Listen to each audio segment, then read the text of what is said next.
Hey everybody, this is Leon Hamilton from the NetworkGoldStandard.com bringing you another tutorial. Today we're going to be talking about trunking. We're going to discuss 802.1q and ISL interswitch link. Alright, let's get started. Alright, so as you can see, we've got our diagram here. We have 4 computers and 2 switches. We've got computer 1, 2, 3, and 4, and we've got them addressed accordingly. Computer 1, 10.0.0.1, computer 2, 20.0.0.2, computer 3, 10.0.0.3, and computer 4, 20.0.0.4. And that's going to be our scheme to keep things very simple today. So as you can see, we're going to be setting up 2 VLANs, VLAN 2 and VLAN 3. So as you can see, we're going to connect computer 1 to computer 3 and computer 2 to computer 4. 1 and 3 are going to be connected via VLAN 2, and 2 and 4 will be connected via VLAN 3. So if you take a quick look here at our crossover cable between switch 1 and switch 2, we're going to have our trunk.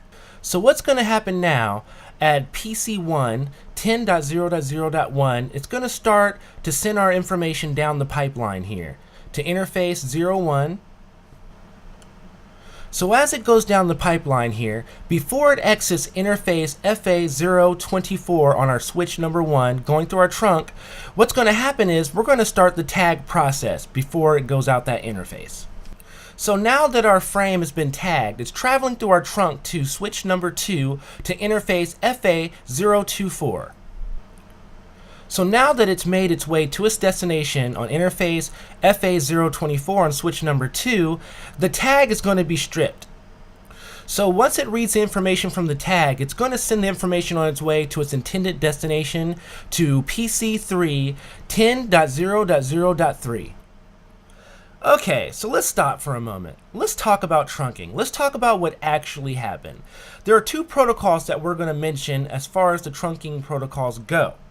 One of them is ISL, interswitch link, and the other is 802.1q. So ISL is interswitch link. It maintains VLAN information in an Ethernet frame as the traffic flows between switches and routers or switches and switches. It's an alternative to 802.1q. It's also a Cisco proprietary protocol. So on the other hand, we have a very universal protocol that goes by 802.1q. It's basically the standard, and it supports VLANs on the 802.3 Ethernet network.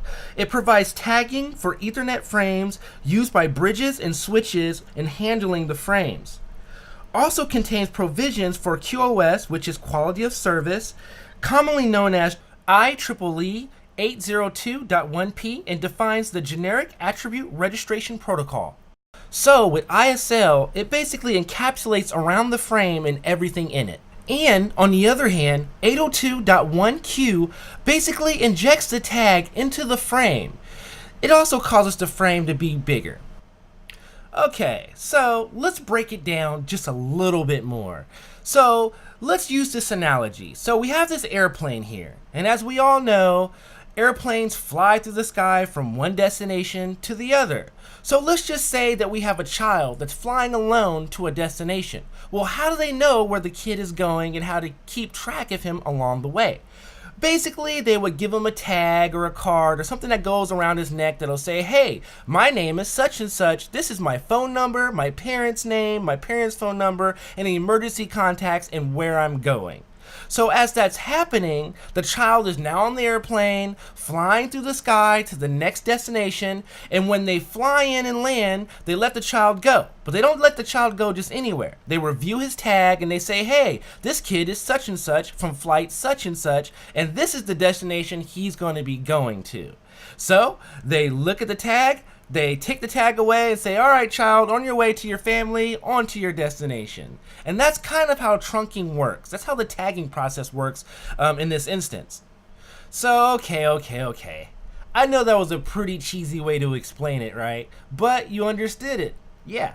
So, that analogy is not a original analogy by any means. I saw that on the internet, but I thought I'd share it with you because I thought that was a really interesting and neat way to explain how the trunking process works. So we discussed two protocols here, the 802.1q and the ISL interswitch link protocol.